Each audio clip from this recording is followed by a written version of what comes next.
என்னது, இனி பள்ளிக்கூடத்துல கடைசி பெஞ்சே கிடையாதா? ஒரு பெரிய மாற்றம் வரப்போகுது.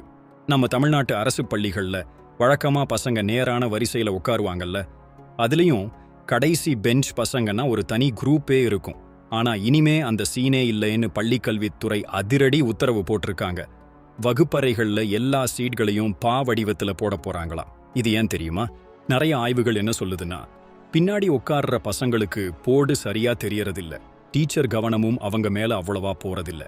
அதனாலேயே அவங்க ஒழுக்கமும் கவனமும் கொஞ்சம் குறையுதாம். இதை சரி செய்யறதுக்காகத்தான் இந்த பா வடிவ அமைப்பு. எல்லாரும் டீச்சரையும் போர்டையும் நேரா பார்க்கிற மாதிரி இந்த மாற்றம் கொண்டு வரப்படுது. இது நம்ம ஊர் பசங்க எல்லாருக்கும் சமமான கல்வியை கொண்டு வரும்னு அதிகாரிகள் சொல்றாங்க. இந்த புதுமுறையால மாணவர்களோட ஒழுக்கமும் கல்வித்தரமும் கண்டிப்பா உயரும்னு எதிர்பார்க்கப்படுது.